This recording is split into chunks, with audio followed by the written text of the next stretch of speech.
Un homme de valeur n'entre jamais dans la famille de sa femme. Oncle. Shumo, tu ne te fais pas avoir par lui, au moins, tu as gagné beaucoup. Fais attention à ceux qui ne te le prennent pas. Oui, avec un physique pareil, ce ne serait pas un gigolo, quand même. Shumo, ton frère compte sur toi pour financer ses études supérieures. N'utilise pas l'argent des études de ton frère pour un homme. Toute votre famille vit au crochet des autres. Mon million à moi, il ne serait jamais un homme entretenu. Vos histoires de famille, ça ne regarde ni ma famille ni moi. On assume ses enfants. Si on ne peut pas les élever, on n'en fait pas. H.E.I.N.U., qu'est-ce que tu racontes? Ton frère est du sang des choux. L'avenir repose sur lui. C'est Chaoer, la vraie racine des choux, qui portera leur couleur. Ton fils n'est qu'un numéro. H.E.I.N.U. Écoute ton oncle. Ne donne pas ton argent à n'importe qui. Garde-le pour ton vrai neveu. Les élever, mon œil. Dégagez tous d'ici. Vous n'êtes pas les bienvenus. Pourquoi tu t'énerves? Ça ne te regarde pas. Ne pas subvenir aux besoins de ses enfants est un délit d'abandon. Selon l'article 261 du code pénal chinois. Passible de moins de 5 ans de prison, détention ou contrôle. S'ils ont pour but de s'approprier illégalement des biens. S'ils utilisent la violence contre toi ou ta famille. Pour s'emparer de force de biens vous appartenant. Selon l'article 263, c'est un vol avec violence. Passible de 3 à 10 ans de prison, avec amende. Dans les cas graves, la peine est de 10 ans de prison ou plus. Réclusion à perpétuité ou peine de mort, avec confiscation. Ils peuvent choisir l'article qu'ils préfèrent. Libre à eux. Tu ne peux pas les priver de leur droit de choisir. Je ne m'attendais pas à ce que Muyang soit si talentueux. Ce petit ami loué, si seulement c'était vrai.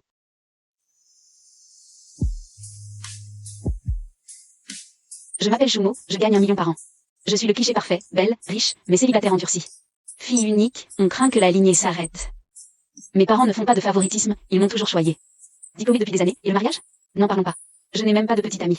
Aujourd'hui, ma mère m'a encore appelé. Quand ramènes-tu un petit ami? Oh, maman. Arrête. Je t'en ramène un cette année, promis. PFFF. Qu'est-ce que je vais faire? Jing Jing. Ma mère me harcèle encore pour que je me marie. Au pire, je vais louer un petit ami pour les calmer. Mais où est-ce qu'on loue ça? Pourquoi gaspiller ton argent? J'ai un cousin inutile, je te le prête quelques jours. Gratuitement. Le prêter pour quelques jours?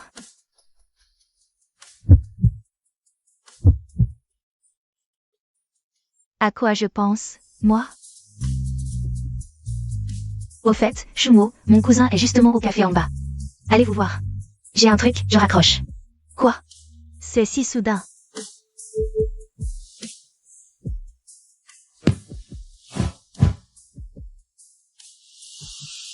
Bon, allez, dans le doute, on va tenter le coup. C'est parti.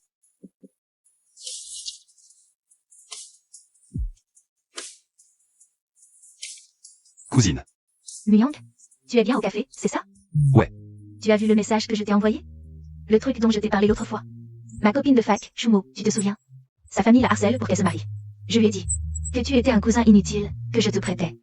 Bon à rien? Oui. Un problème? Non, c'est parfait. Elle arrive.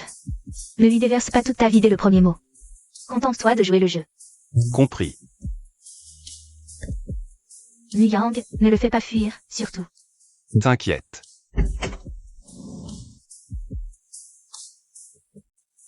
C'est qui, lui? Le cousin de Jing Jing, celui que personne ne veut. Bonjour. Shumo, c'est bien toi? Assieds-toi. Merci. Que prends-tu? Un latte, ça ira. Bonjour, 2 lattes, s'il vous plaît. Ma cousine m'a parlé de ta situation. Je peux t'aider. À une condition. Quand mes parents rentreront en Chine, tu m'accompagnes pour un dîner avec eux. Pas un dîner, 10, pas de problème. Non mais Shumo, tu t'emballes un peu vite devant un beau gosse, non? Alors c'est entendu. Dès demain, je joue le petit ami. Et je t'accompagne dans ta ville natale pour le nouvel an. D'accord. Muyang, je peux te poser une question? Vas-y. Avec tout ce que tu as, pourquoi tu es encore célibataire? J'attends simplement la bonne personne. Plutôt seul que mal accompagné, c'est tout. Ah, je vois. Bon, c'est entendu alors. Demain, je viens chercher le travail. D'accord, je t'envoie l'adresse.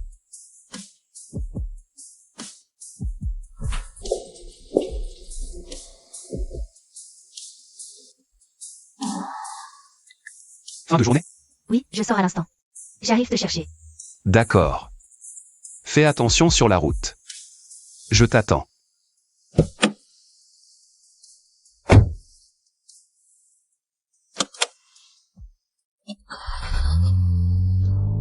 Destination estimée, 25 minutes de trajet.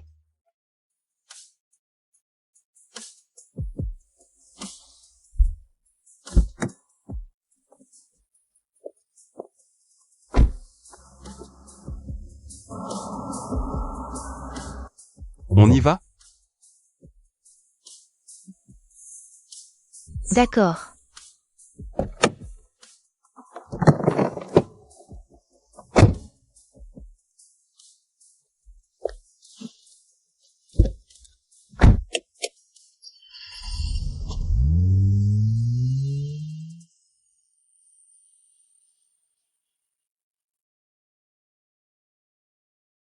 Il y a une aire de repos devant. Oui, on s'arrête là pour la nuit. On rentrera à la maison demain. D'accord.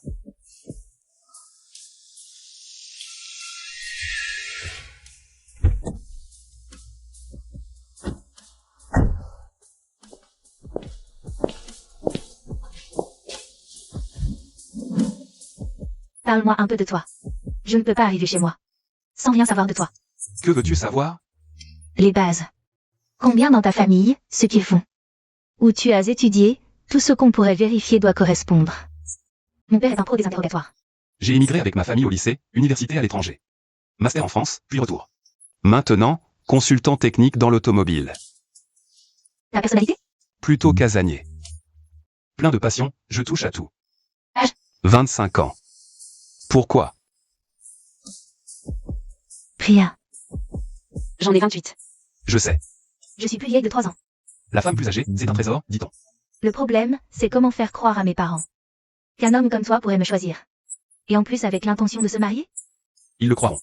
Fais-moi confiance. J'espère que tout ira bien. Je vais te parler un peu de moi aussi, on aura le temps sur la route. Ma famille vit dans une vieille ville de province, le rythme est lent. C'est agréable, mais mes parents sont très traditionnels. Pour eux, n'avoir qu'une fille, c'est la fin de la lignée.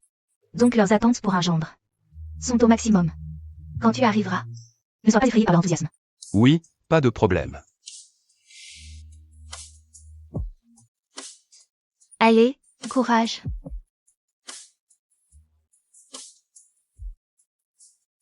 Je prends le volant, repose-toi un peu. D'accord, on y va.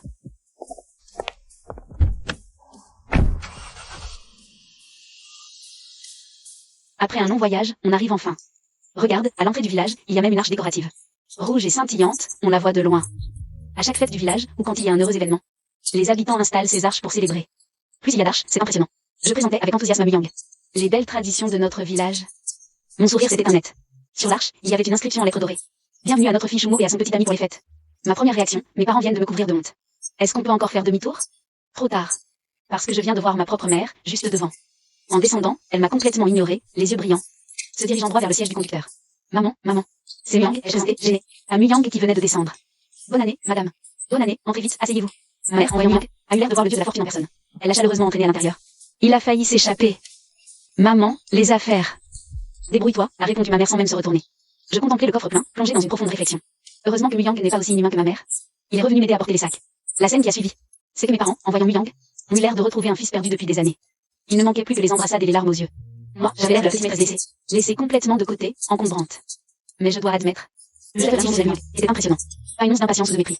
Au contraire, il s'est excusé, monsieur, madame. J'aurais dû venir plus tôt, mais j'avais peur de déranger. Alors j'ai attendu. J'espère que vous ne m'en voudrez pas. C'est la faute de Shumo, elle n'a rien dit. A répondu ma mère, le visage rayonnant, en prononçant ces mots. Et en me tapotant l'épaule. Si j'étais enceinte, elle m'aurait fait une fausse couche. Mon père a commencé à préparer le thé tout en bavardant avec Muyang. J'avais eu l'impression que mon père voulait vérifier les 18 générations de Muyang, de peur que je me fasse avoir. Papa, on vient d'arriver, ai-je tenté de suggérer délicatement. Tu es fatigué, va te reposer. Je discute avec Muyang, ça ira. On s'est retourné. Muyang a conduit pendant plusieurs heures. Ce n'est rien, je ne suis pas fatigué. Toi, repose-toi d'abord. Muyang a répondu en souriant. Finalement, je n'ai même pas eu le temps de me reposer. Ma mère m'a appelé pour aller nourrir les poules. Moi, directrice financière qui gagne 1 million par an. On m'a envoyé nourrir les volailles. J'ai fini par m'exécuter. À la campagne, tout le monde met la main à la pâte. Mon salaire. Bien sûr, la crise était factice. Le verre de ma mère, c'était de tirer des infos sur Muyang. Ça fait combien de temps que vous vous voyez? 1 an. J'ai répondu sans bouger, sans rougir. Tu es allé chez lui? Pas encore. Il faut d'abord l'accord de vous deux. Sinon, si vous vous y opposez, tout ça aura été pour rien. Je dis n'importe quoi. À la surprise, ma mère, loin de paraître ravie. Il a marmonné, j'ai peur qu'il ne te trouve pas à son goût. Maman a même demandé combien de relations il avait eu. Pourquoi il voudrait de moi? Elle a tout passé en revue. Je n'avais pas de réponse pour la plupart des questions. Je devais improviser, balancer des trucs pour me sortir de là. Plus épuisant qu'une négociation. Après avoir nourri les poules, ma mère, agile comme jamais, en a attrapé une. Elle a l'air de faire Muyang. Moi qui rentre après si longtemps, je n'ai même pas droit à ça. De retour à la maison, en voyant que mon père et Muyang n'étaient pas là, j'ai immédiatement appelé Muyang. J'avais peur qu'il lui arrive quelque chose. Comment j'expliquerais ça à Jingjing? Muyang a ri au téléphone et m'a dit que mon père l'avait emmené se promener, qu'il rentrerait bientôt. Je lui ai dit de faire attention, puis j'ai oublié. Maman avait tué le poulet et m'a demandé de le plumer. Muyang et mon père sont rentrés à la tombée de la nuit. Le dîner était prêt, on n'attendait plus qu'eux. J'ai saisi une occasion pour demander à Muyang si papa l'avait emmené, s'il lui avait mis la pression. Non seulement Muyang a dit que non, mais il a dit qu'il s'était très bien entendu avec papa. Douteux. Le Muyang dont parlait mon père, ce n'est pas la même personne. Parce que dans mes souvenirs, mon père est très sérieux et strict avec moi. Jusqu'à aujourd'hui, je suis bien plus proche de ma mère. Quand j'ai un problème, c'est à elle que j'en parle. Pendant le dîner, mon père a proposé à Muyang de prendre un verre. Avant même que Muyang ne réponde, j'ai dit Muyang tient mal l'alcool, il risque de trop parler. Si mes parents découvrent que j'ai loué un petit ami, juste pour leur faire face, ils vont me tuer. Et là, Muyang a carrément saboté mon plan. C'est une occasion rare, je peux boire avec oncle. Muyang a l'esprit large, a complimenté mon père. Et voilà, Muyang a commencé à boire avec mon père. En bavardant, tandis que je mangeais sans goût, le cœur serré. Terrifié à l'idée qu'il se soit laissé échapper quelque chose. Je pensais naïvement que Muyang n'aurait qu'à gérer mon père. J'étais trop naïve. Peu après, mon oncle et sa femme, ainsi qu'oncle le troisième sont arrivés. Apparemment, cet après-midi, mon père a promené Muyang partout pour faire des visites. Visite, mon œil, c'était pour filmer, en réalité. Et voilà que le soir même, toute la famille débarque. Pour s'inquiéter de mon avenir matrimonial. Ou plus exactement, pour vérifier par eux-mêmes. Les familles de mon oncle et donc le troisième ont des fils. Ils ont toujours eu des choses en mère. Mes parents, eux, n'ont eu que moi, une fille. Alors on s'est toujours fait marcher dessus et mépriser. Muyang, ça fait combien de temps que tu sors avec notre H.I.N.U. a demandé la femme de mon oncle, l'air potinier. Que j'ai toujours détesté, sans aucun égard pour ma dignité. Muyang m'a regardé, perplexe. H.I.N.U. C'est le surnom qu'ils m'ont donné, ai-je expliqué, dépité. Ce surnom ne vous va pas du tout. Vous êtes si belle. On devrait vous appeler Superbe Beauté. Devant toute la famille, Muyang a dit ça sérieusement, puis s'est retournée. J'ai couru après Shumo pendant plus d'1 an. Et elle a accepté de sortir avec moi. Je l'ai regardée, pleine d'admiration. En fait, Muyang est vraiment du genre à mentir sans sourciller, sans même préparer son texte. Tu es sérieux avec notre H.I.N.U. Tu penses au mariage? À enchaîner la femme donc le troisième. Dès que Shumo le voudra, on peut aller à la mairie tout de suite. Muyang a pris ma main en souriant pour répondre. Tu es si bien, elle est un peu vieille pour toi. À enchaîner donc le troisième. J'allais exploser. Quand j'ai entendu Muyang répondre, vieille? On est parfaitement assortis. Coup de foudre. Conseiller automobile? C'est mécanicien, non? Le salaire ne doit pas être élevé. Après le mariage? Mon oncle a enchaîné les questions. À peine plus de 200 000 après impôts. A répondu Muyang avec modestie. Ce n'est pas tant que ça. En moyenne, ça fait moins de 20 000 par mois. A commenté oncle le troisième d'un ton bizarre. Je n'ai pu m'empêcher de lever les yeux au ciel. À son âge, un salaire comme ça pour Muyang, c'est jamais. Puis Muyang a ajouté. Je parlais du salaire. Bouche bée. Moi y compris, parce que je ne m'attendais pas non plus. À ce que Muyang gagne autant. Je pensais que j'étais bien payé. Mais lui, c'est encore bien plus. Mais en y réfléchissant, Muyang exagérait sûrement juste pour sauver la face. Sauf qu'en partant sur une base si haute dès le début. Comment trouver un vrai copain après? Si je ramène quelqu'un de moins bien, oncle et oncle le troisième vont me descendre en flammes. C'est comme ça tous les mois, ou c'est juste exceptionnel? En ville, salaire haut, pression aussi. J'ai entendu parler de truc, le 96. Un faux pas, arrêt cardiaque. Trop dangereux. Nous, les gens simples, on cherche juste une vie tranquille. L'oncle avait un ton aigre. Je les regardais, ces gens. Ils priaient pour que je reste célibataire ou trouve un bon marien. Leur visage me donnait envie de les foutre dehors. Ils sont de la famille pas, d'ailleurs. De la famille, ça, plutôt des ennemis. Pas étonnant que grand frère ait épousé une femme sans emploi. Le chômage, c'est stable, j'ai approuvé. Tu ne comprends pas. Juanzi passe le concours. L'oncle a piqué une crise. Elle révise en boîte. J'ai peur de réfléchir. Maman m'a tiré à la cuisine pour éplucher. Laisse-les dire. Tu les connais? Ils se moquent des pauvres et craignent les riches. Maman essayait de me calmer, peur du scandale. Mais il n'avait pas à parler comme ça à Muyang, j'ai soupiré. Heureusement que Muyang est un faux petit ami. Un vrai, il l'aurait fait fuir. Ça me rend malade d'y penser. Tu expliqueras à Muyang plus tard qu'ils sont comme ça, qu'ils ne le prennent pas mal. Après le mariage, vous déménagerez. Plus besoin de voir leur sale gueule. Ma mère était impuissante. Ils ont l'air de vouloir que je ne me marie jamais, plutôt. Ils espèrent que les biens leur reviendront. Ils ont peur que tu trouves quelqu'un de trop fort. Si je me marie, pourquoi nos biens leur reviendraient-ils? J'ai regardé ma mère, stupéfaite. Je ne peux pas les garder moi-même? Pourquoi ces étrangers s'en mettent-ils? C'est parce que nous n'avons que toi comme fille. Une fois mariée, la terre et la maison ne seront plus à toi. Illusion. Si je me marie, je vous emmène, toi et papa, vivre avec moi. Je laisserai tout vide plutôt que de leur donner. C'est à nous. Après votre mort, ça reviendra à moi. Pas à eux. S'ils forcent la main, j'appelle la police. J'en avais marre, je suis sortie de la cuisine. Prête à mettre à la porte ses parents sans vergogne. Peu importe qui ils sont. C'est là que j'ai entendu Muyang leur dire en riant. Si Shumo le souhaite, je peux même m'installer chez elle. J'ai trébuché sur le seuil. J'ai failli m'étaler de tout mon long. C'est Muyang qui a tendu le bras pour me retenir. J'ai évité de me ridiculiser. Attention, m'a-t-il rappelé avec un sourire. Je l'ai regardé, stupéfaite. Si avant, c'était de l'amour, maintenant, c'était la passion. Toi, t'installer chez moi, tes parents ne seront pas contre? L'oncle s'est énervé. Il s'énerve. Moi, je suis devenue calme. Je me suis assise près de Muyang. Et j'ai dit en riant, pourquoi serait-il contre? Les parents de Muyang ont l'esprit très ouvert. Et puis, ils sont installés à l'étranger. Que Muyang s'installe chez moi ou non, ça ne change rien. Il suffit qu'on aille les voir de temps en temps. Muyang a avoué d'un genre très souriant. Un homme qui a du talent ne s'installe pas chez sa femme. Shumo, il ne t'aurait pas berné? Tu as gagné tant d'argent. Fais attention à ce qui ne te la pique pas. Oui, il est si beau. Ce ne serait pas un gigolo, par hasard? Shumo, ton frère compte sur toi pour financer ses études. N'utilise pas l'argent de ses études pour un gigolo. Toute votre famille, vous seriez des parasites. Que mon Muyang à moi, il ne le serait jamais. Vos histoires de famille, ça regarde ma famille et moi en quoi? On fait ses gosses, on les assume. Si on peut pas, on n'en fait pas. J'ai bondi, furieuse, pour répliquer. H.I.N.U. Ton frère, c'est du sang des choux. C'est sur ton frère que repose l'avenir de la famille Chou. A compris l'oncle le troisième. Shawer, c'est la racine de la famille Chou. Ton fil, il compte pour du beurre. H.I.N.U. Écoute ton oncle. Ne donne pas ton argent à un étranger, garde-le pour ton vrai neveu. Vous élevez, vos gueules. Dehors, tous. Ai-je hurlé, hors de moi. La suite de la scène a été un peu chaotique. Parce que j'en avais vraiment marre. J'ai attrapé le balai dans le coin et j'ai commencé à chasser. Muyang me retenait tout en disant avec douceur. Pourquoi tu t'énerves comme ça? Ça ne te regarde pas. S'ils n'élèvent pas leurs propres enfants, c'est un délit d'abandon. Selon l'article 261 du code pénal chinois, c'est passible de moins de 5 ans de prison. S'ils ont pour but de s'approprier illicitement, en usant de violence ou de contrainte, les biens qui vous appartiennent, c'est un vol avec violence. De 3 à 10 ans de prison, avec une amende. Dans les cas graves, plus de 10 ans, perpétuité, voire la peine de mort, avec amende ou confiscation des biens. Ils peuvent choisir celui qui leur plaît le plus, libre choix. Vous ne pouvez pas les priver de ce droit. Tout le monde fixe Muyang, bouche bée. Un temps de latence, avant qu'ils ne comprennent. Qu'est-ce qu'il veut dire? Moi, j'éclate de rire. Je ne savais pas que Muyang avait ce talent. Mais il ignore que parfois, face à des brutes, la raison ne sert à rien. L'oncle reprend ses esprits le premier. L'année dernière, j'ai réussi l'examen du barreau. Je suis avocat. En clair, si vous forcez Shumo ou sa famille à faire quoi que ce soit contre leur gré, et que c'est illégal, je ferai un plaisir de leur avocat. Gratuitement. On est en famille, s'entraider, c'est normal, non? Qu'est-ce que vous racontez? Shumo et moi, on veut acheter un appartement pour le mariage. Sinon, aidez-nous d'abord, nous. Moi, je n'ai pas d'argent. Avec ton salaire à million, tu me demandes de l'argent? Les appartements à Pékin, c'est cher. Pas d'argent, pas d'argent. L'oncle, sa femme, l'oncle troisième et la sienne se précipitent. Je me tourne vers Muyang. Je n'aurais jamais cru qu'il les chasserait tous. Ses parents toxiques. À quoi bon s'abaisser? La voix douce de Muyang retentit. Je reprends soudain mes esprits. Qu'est-ce que je viens de faire? J'ai perdu la tête. Quelle image je dois donner? Je suis toute rouge. Je repose rapidement le balai à sa place. Muyang, tu as dû bien rire de moi. Mes frères sont comme ça. S'excuse avec résignation auprès de Muyang. On est dans un état de droit. La raison et les sentiments échouent. Il ne reste que la loi. Ce genre de scène, comme aujourd'hui, se produisait régulièrement avant. Surtout quand grand-mère était encore là. Elle m'obligeait à aider. Ils doivent élever des fils, perpétuer la ligne échoue. C'est un fardeau. Toi, une fille, ne sais rien. Mes parents, par souci familial, évitaient le conflit. Alors ils ont pris en plus. C'est pour ça que, depuis petite, je me suis juré de bien étudier, de réussir et d'emmener mes parents en ville pour une vie meilleure. Loin de tous ces démons qu'on appelle famille. Non. Muyang secoue la tête en souriant. Son regard semble soudain teinté de pitié. Je ne peux que rire jaune. J'aimerais avoir de la classe, mais la réalité ne le permet pas. Après le départ des parents toxiques, il ne reste plus que nous 4 à la maison. Non, et moi, c'est vous crème. Après que ma mère ait rangé la vaisselle dans la cuisine, elle est revenue avec de la douce pour ramener l'alcool. Muyang et mon père ont continué à boire. De mauvaise humeur, je m'isole. Pour rappeler à Jinjin ce qui venait de se passer. La réaction de Jinjin est encore plus forte que la mienne. Comment as-tu pu supporter ça? Je n'aurais pas pu. Je les ai déjà tous mis dehors. Si toi, tu n'y arrives pas, mon cousin s'en occupe. On paiera les soins. Ils en profiteraient pour nous extorquer. Ils sont vraiment là. Tout ce que je veux, c'est acheter un appartement plus vite. Pour avoir mes parents près de moi. C'est plus réaliste. Mais pourquoi acheter? Mon cousin habite tout seul. Dans une immense villa. Il pourrait libérer un appartement pour eux. J'ai éclaté de rire. Tu n'as pas oublié que ton cousin devienne mon vrai petit ami. Ça ne me dérange pas que tu sois ma belle-sœur. Ça te gêne que je sois ta belle-sœur aînée? Mais ça, Muyang et mon père, eux, s'entendaient à merveille. Comme deux âmes sœurs qui se rencontrent trop tard. Ils se tutoyaient comme des frères. En entendant papa commencer à raconter à Muyang des histoires de mon enfance. Mauvais pressentiment. J'ai vite interrompu. Papa, tu as trop bu, arrête. Trop bu, moi? Pas du tout. Je pourrais en reprendre une bouteille sans problème. Arrête de dire n'importe quoi devant Muyang. Toi, une bouteille de plus ne te ferait rien. Mais Muyang, lui, a déjà trop bu. Il est tard. Allez dormir. On continue demain. Maman a calmé le jeu. C'est entendu, à demain pour la suite. Mon père a tapoté l'épaule de Muyang. Puis, soutenu par ma mère, il est allé dans la chambre. Maman a toujours la solution. Muyang me souriait, ivre. Il me souriait bêtement. J'étais mortifiée. Un peu gênée, il est tard. Heureusement, Muyang a suivi sans protester. Ma mère, sachant que j'allais ramener mon petit ami, avait préparé une chambre à l'avance. Juste à côté de la mienne. J'ai conduit Muyang jusqu'à sa chambre. J'ai hésité avant de lui demander, tu seras bien tout seul? Muyang m'a regardé en souriant. C'est là que j'ai réalisé le double sens de ma question. Je voulais dire que tu as beaucoup bu ce soir, ça va? Tout va bien?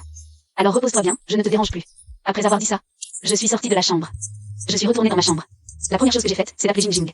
Comment ton cousin réagit-il ivre? Et c'est Jinjing avec l'ongle. Je dois m'occuper de lui. Je dois m'assurer qu'il est sain et sauf. Muyang a trop bu? Jinjing a été extrêmement surprise. Ah oui, c'est à cause de cette bande de ce soir. Il a beaucoup bu avec mon père. Je suis un peu inquiète, tu sais. Inquiète pas. Mon cousin est sage même ivre. T'as pas à craindre qu'il profite de l'alcool pour te sauter dessus. Mais si c'est toi qui profites. Je suis sérieuse, là. J'ai roulé des yeux. Mon cousin est célibataire. Avec son profil, mon cousin est encore célibataire? C'est peut-être parce qu'il aime quelqu'un d'un peu spécial? J'ai demandé avec hésitation. Jinjing n'a pas compris. Par exemple, s'il aimait les hommes? De l'autre côté du fil, Jinjing a éclaté de rire. Tu peux être rassuré à 200%. Mon cousin est un hétéro pur et dur. Mais ça n'a rien à voir avec moi. Je suis sérieuse. Ce que je veux dire, c'est que, si mon cousin te plaît, saute sur l'occasion si tu peux. Sinon, fais l'occasion. De toute façon, il est déjà chez toi. Si le riz est cuit, d'accord. A dit Jinjing, visiblement ravi d'attiser le feu. Va-t'en, tu dis n'importe quoi. Alors on va bien de Jinjing. J'ai raccroché. J'étais inquiète pour Muyang. J'allais préparer une soupe. Mais je ne sais que faire cuire. Je suis nulle en cuisine. J'ai cherché une recette. Puis j'ai fait au pif une marmite. Ma mère a entendu du bruit. M'a demandé si j'avais faim. Je fais une soupe pour papa. Et a dit avec dédain, je croyais que tu étais enfin motivé. Mais tu prépares n'importe quoi. Le gars, je jure, bois un bol, demain tu auras pas mal à la tête. Apporte un bol à papa. J'ai fait mon éloge et je lui ai recommandé. Je lui en ai donné un bol. Puis j'en ai servi un autre bol que je suis allée apporter à Myung. J'ai frappé à sa porte. Pas de réponse. J'ai attendu un moment, me disant que s'il n'ouvrait pas, il dormait déjà. Mieux vaut ne pas déranger. Au moment où je me retournais pour partir, la porte s'est ouverte. En levant les yeux, j'ai vu Myung qui venait de sortir de la douche. Cheveux encore humides, il venait d'enfiler un t-shirt. C'était en main sur des envolures et des enjolités. Étais-je censé regarder ça? J'étais gênée. J'ai détourné le regard. Tiens, un bouillon pour ta gueule de bois. Bois-le pendant qu'il est chaud. Après ça, va te coucher tôt. Bonne nuit. Myung prit le bol. Je vais appeler ma famille en vidéo. Tu veux faire leur connaissance? J'ai tourné la tête vers lui, interloqué. Comme ça, ce sera moins gênant quand on se rencontrera, dit-il en souriant. C'est vrai, ça, ai-je répondu avec un rire un peu forcé. Mais, je ne suis pas du tout préparée. Et si je craquais au moment crucial? Allez, ça va juste quand même. Entre. Sur ces mots, Myung s'est effacé pour me laisser passer. En pénétrant dans sa chambre, mon cœur s'est mis à battre la chamade. Pourtant, c'est chez moi. Mais à cet instant précis, j'avais l'étrange impression d'intrusion dans l'univers de Myung. Assieds-toi un moment, je vais boire ça d'abord. Après avoir dit cela, Myung appuie son pied en entrée. Je me suis donc assise sur la chaise devant le bureau. Cette pièce était plus grande que ma chambre actuelle. Avant, c'était ma chambre, mais trop ensoleillée l'été. J'ai déménagé à côté. Celle-ci est devenue le bureau. Bouillon fini, Myung appela sa famille en vidéo. Car à cette heure-ci, c'était le jour chez ses parents. Il a posé son téléphone sur le bureau, calé contre des livres pour que la caméra nous cadre tous les deux. Et je pouvais aussi voir les membres de sa famille. Ses parents avaient l'air assez âgés. Myung m'avait dit qu'il était le dernier de la fratrie, que ses parents l'avaient eu sur le tard, après 40 ans. D'où leur âge avancé. Face à eux, je répondais à presque toutes leurs questions, bavardes. Les parents de Myung avaient l'air vraiment sympathiques et faciles à vivre. À la fin, je les ai même invités à venir visiter ma région un jour, leur rendant au passage des paysages locaux. Une fois l'appel terminé, je me suis rendu compte que j'avais complètement oublié le rôle que je devais jouer. Je me suis tournée vers Myung, embarrassée. Désolée. J'ai l'impression d'avoir complètement oublié mon rôle. C'est rien. C'est mieux d'être authentique, me réconforta Myung avec un sourire. Il est tard, tu devrais aller te reposer aussi. Bonne nuit. Je hochai la tête d'un air contrarié. Je me levai et me dirigeai vers la porte. De retour dans ma chambre, j'étais toujours un peu décalée. Après tout, Myung s'est si bien débrouillé avec ma famille. J'ai raté la visio avec ses parents. La première nuit à la maison, j'ai quand même très bien dormi. La journée avait été physiquement épuisante. Je me suis réveillée après 10 heures. Je croyais avoir mal vu l'heure. Je m'habillais, me lavais le visage et me rendis au salon, mais il était vide. Je me demandais si Myung dormait encore. Mes parents étaient partis. Je sortis. Maman nourrissait les poules. Pourquoi tu ne m'as pas réveillée? Sans étant déçue, je l'ai assis. Même le week-end, elle m'obligeait à me lever. Tu crois que j'ai essayé? C'est Myung qui a dit que tu étais fatiguée. Il fallait te reposer, dit-elle. Ah, fis-je. La seconde d'après, un détail me parut étrange. Comment Myung sait que je suis fatiguée? Il a autant bougé que moi hier. Il a vu de l'écho. Oui, Myung. Il est parti faire les courses du Nouvel An avec ton père. Quoi? Je crus avoir mal entendu. C'était toi qui devais y aller. Mais tu dormais comme un loir, impossible de te réveiller. Ironisa ma mère. Puis, baissant la voix, elle ajouta. Écoute bien ce que je vais te dire. Tu es proche de Myung, pas encore marié. Fais attention. Ça ne ferait pas sérieux d'organiser un mariage. J'étais stupéfaite. Mais qu'elle dit? Maman, de quoi tu parles? Mon Dieu. Je me sentis soudain honteuse. Tu es entrée dans la chambre de Myung hier soir. Ne crois pas que je ne l'ai pas vu. Enfin, fais gaffe à toi. Nourris les canards, je vais cueillir des légumes. Elle me donna la bassine et partit. Je regardais mon tailleur Chanel, déjà taché par la pâtée, au bord des larmes. Les enzymes restaient. Une main me si seulement ma mère pouvait déployer la moitié de cette énergie avec nos chers parents toxiques, on ne se ferait pas autant marcher sur les pieds. Quelle misère. Soupiré-je, résigné. Après avoir nourri les canards, je téléphonai à Myung. C'est mon père qui répondit. Il dit que Myung n'était pas disponible. Qu'est-ce qu'il fabrique? Il répare le tracteur de ton grand-oncle. Répondit mon père au bout du fil. Je restai un instant interloqué. Et puis, il a éclaté de rire. Je n'aurais jamais cru Myung pris pour un mécanicien. Il savait pas ça. Myung m'a dit de te dire. Il sait même réparer un avion. Il exagère, papa. Vous n'étiez pas parti faire les courses pour le Nouvel An? On a croisé ton grand-oncle, on est venu réparer le tracteur d'abord. J'ai dû aller voir sur place. À ma surprise, Myung avait vraiment réparé le tracteur. Il est justement en train de laisser. Je regardais Myung, habillé de façon si élégante, conduisant ce tracteur en pleine campagne. Cette image me fait encore rire chaque fois que j'y repense. Le tracteur réparé, mon grand-oncle était ravi. Il a même offert des œufs rouges à Myung. Myung m'a demandé si sa performance était à la hauteur. J'ai répondu en riant que je ne savais pas pour sa performance, mais qu'il avait passé l'épreuve de mon grand-oncle. Mon grand-oncle est l'aîné de notre branche familiale, et aussi le plus respecté. Alors, pour tout faire de famille, il faut généralement son approbation pour agir. Après avoir réparé le tracteur de mon grand-oncle, nous sommes partis faire les courses pour le Nouvel An. En vérité, la maison était déjà bien approvisionnée. Plutôt que de faire les courses, c'est mignon. Je n'étais pas revenue pour le Nouvel An depuis 2 ans. Je trouvais le marché assez nouveau, tout semblait plaisant, délicieux. Myung, à son premier marché de ce genre, j'étais fascinée partout. On déambulait comme deux potes. On a parcouru le marché et goûté plein de spécialités. Myung était heureux comme un gamin. Il a dit la vie, j'ai un seul. Donc l'année prochaine, toujours pas de petit ami? Je dois y allouer, le réveillon était exceptionnellement animé et harmonieux chez nous, contrairement aux années précédentes où les disputes sur mon célibat foutaient un bordel pas possible. Et tout, Myung avait complètement conquis mes parents. J'ai seulement décidé que si l'année prochaine, Myung n'avait toujours pas de copine, je le reprendrai, même si je dois payer. C'est un tel rapport qualité-prix. Pour l'année d'après, on verra plus tard. Mais ce soir-là, Myung était vraiment ivre. L'avant-veille, il avait juste l'air d'être bourré. Mais là, il l'était vraiment. Parce qu'il s'est mis à discuter des dots avec mes parents. Pas besoin de dot. Ce qui compte, c'est que vous vous aimiez. Mon père était aux anges, il avait hâte. Me livrer à Myung dans un paquet cadeau. Qu'est-ce que vous voulez comme dot? Il faut quand même un peu de symbolique pour la dot. Suivons les traditions. De toute façon, on vous la rendra après. Ma mère était plus raisonnable, elle n'avait pas bu. J'étais si gênée, j'aurais voulu disparaître. Mais c'est quoi cette histoire? Shumo, tu en penses quoi? Myung me regardait en souriant. J'étais complètement sidérée, je le fixais, bouche bée. Je me disais en moi-même, quelle opinion je pourrais bien avoir? Ce n'est même pas vrai. Mais j'ai fait semblant et j'ai répondu. C'est juste pour la forme. Suivons les traditions, ça ira. Très bien, oncle, tante. On fera comme chez vous. Pas besoin de rendre la dot, c'est un geste de respect pour vous. La dot de mari, impossible. On a maison, voiture, travaux faits. Parfait. Mon père riait tellement que ses rides en ressortaient. Muyang a alors levé son verre. Il s'est adressé à mes parents avec sincérité. Oncle, tante. Vous pouvez me confier Shumo en toute confiance. Je la traiterai bien. Je ne la laisserai jamais être malheureuse. J'étais même touchée. J'ai failli acquiescer, oubliant mon vrai rôle. Mais très vite, je me suis sentie déprimée. Avec une tendance comme celle de Muyang, s'il ne peut plus m'aider l'année prochaine, est-ce que je vais faire un petit ami, avec des conditions comme les siennes? Là, j'ai laissé échapper un soupir. La seconde d'après, je me suis rendu compte que tout le monde me regardait. J'étais super gênée. J'ai ri jaune, je n'ai rien contre. C'est juste que j'ai trop mangé. Tu veux un mariage à l'occidental? Ou à la chinoise? Muyang m'a regardé et a demandé. J'étais complètement perdue. Muyang jouait avec le feu. Après le nouvel an, il va repartir comme si de rien n'était. Et moi, je vais être dans la panade. Où est-ce que je vais trouver un gendre pour présenter à mes parents? Et en plus, il faudrait que je sois aussi un Muyang. Sinon, on pourrait faire un mariage à l'occidental chez nous. Et un à la chinoise du côté de la famille de la mariée. Muyang a continué. Muyang, prends un peu de soupe. Je me suis empressée de lui servir un bol. Pour qu'il se dégrisse. Mon cher monsieur. Si tu continues à dire n'importe quoi, je suis foutu. Enfin. Le dîner de réunion est terminé. Mes parents étaient au salon. Regardez la soirée du nouvel employé. Muyang et moi, on jouait avec des pétards dans la cour. Ou plutôt, je le laissais prendre l'air. Sobre un poco, sinon on sait jamais. Ce que tu vas encore inventer ce soir, Muyang. T'as bien joué le jeu, mais faut savoir s'arrêter. Si mes parents découvrent que c'est du toc, je suis foutu. Je le suppliais, l'air pitoyable. Je commençais déjà à regretter. D'avoir engagé Muyang pour jouer une petite amie. La situation devenait incontrôlable. Si tu veux, on peut aussi faire du vrai, me dit Muyang. Le regard sincère. Je le fixai quelques secondes. Puis éclatai de rire. Tu es vraiment bourré. Les ivrognes disent toujours qu'ils ne le sont pas. Je comprends. Muyang ne me pas, observant les feux d'artifice au loin. Je t'ai vu l'année dernière chez ma cousine. Tu t'en souviens? J'étais perplexe. Aucun souvenir. Je savais que tu aurais tout oublié. Sinon, tu ne m'aurais pas regardé comme un inconnu. Désolé, je suis un peu prosopagnosique. Je m'excusais, gêné. Pourtant, un mec aussi beau. Normalement, je l'aurais remarqué. Tout le monde s'amusait, sauf toi. Tu aidais ma tante sans arrêt. Peut-être parce que je ne savais pas jouer à leur jeu. Suggérai-je prudemment. Jing Jing adore le mahjong, moi pas. Peut-être. Mais moi, je suis tombée amoureux de toi. Je crus mal entendre, le dévisageant, stupéfaite. Tu portais un pull jaune citron avec une jupe blanche. Tu étais magnifique. Et si tu te trompais de fille? Non. J'ai une bonne mémoire, et je ne suis pas aveugle. Il faut attendre bien. Je rougis pas peu. Il n'avait pas l'air de plaisanter. Shumo, ça fait longtemps que je t'aime. Tu ne le savais pas, ajouta-t-il. La seconde d'après, moi, dont la peau est plus épaisse qu'un mur, j'étais timide. Puis j'ai fait quelque chose. Il me fait encore mourir de aujourd'hui. Poussant des cris d'incrédulité, je me suis précipitée dans ma chambre comme un canard, claquant la porte, incapable de le regarder. J'entendis mes parents, abasourdis, dire Xiaomo, elle a mangé quelque chose de pas frais? Je ne sais pas ce que j'ai mangé. Mais mon cœur battait si fort qu'il allait exploser. Plus tard, je me disais encore que Muyang plaisantait. Ou alors, il avait un plan, une arrière-pensée. J'ai appelé Jing Jing. Jing Jing, sois franche avec moi. Ton cousin, il a un problème ou quoi? J'ai demandé, d'un ton sérieux. Quel genre de problème? Jing Jing a été prise au dépourvu par maldition. Mon cousin est en parfaite santé. Ce soir, il m'a sorti que il est tombé amoureux de moi au premier regard. Puis j'ai entendu Jing Jing, à l'autre bout du fil, partir dans un fou rire hystérique. Arrête de rire, tu veux. C'est sérieux, ce que je te dis, Shumo. En fait, je t'en ai déjà parlé. J'ai un cousin vraiment brillant. Je voulais te le présenter, mais tu n'étais pas intéressé. Tu disais que tu ne voulais que travailler, pas de petite amie. Tu as même sorti que tous les hommes se valaient. Que tu ne voulais pas te marier, juste faire de l'argent. Jing Jing a tenté de s'expliquer. Ne me dis pas que le cousin dont tu voulais me parler, c'est Muyang. Oui, c'est mon seul cousin célibataire. Et en plus, j'espère, s'il avait été intéressé, je ne te l'aurais jamais proposé. Qu'est-ce que tu penses de mon cousin? Il est fiable, non? A-t-il réussi à faire battre mon cœur? Vieille fille toi-même. C'est toi qui dis toujours que tu es déjà une vieille fille, pas moi. Mais mon cousin, il s'en fiche que tu aies 3 ans de plus. Fais-toi plaisir, prends-le. Je ne sais pas de quoi tu parles. Je raccroche. Sans attendre la réponse de Jing, j'écoute la communication. Je laisse à Jing, et voilà le résultat. Après cet appel, j'étais encore plus perdue. Je voulais me cacher. Ce n'est pas que je ne peux pas accepter Muyang. J'ai peur d'accepter, pour au final n'aboutir à rien. J'ai peur.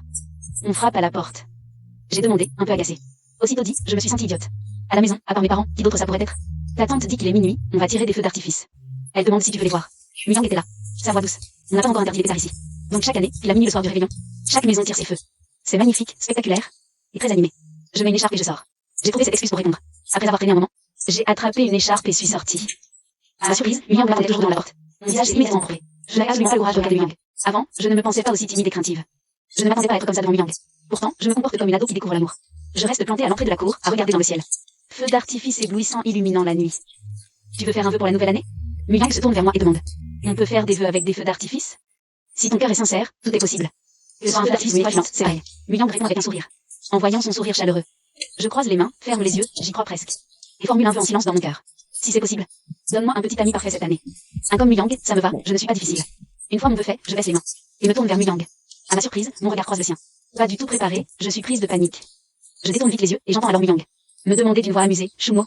Et si on essayait? Essayez quoi? Je suis déconcertée. Puis je fais semblant de ne pas comprendre, et réponds vaguement.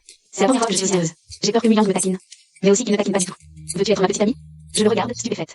Encore plus incertaine de savoir s'il plaisante ou non. Je lance, cette blague n'est pas drôle du tout. Je suis sérieux.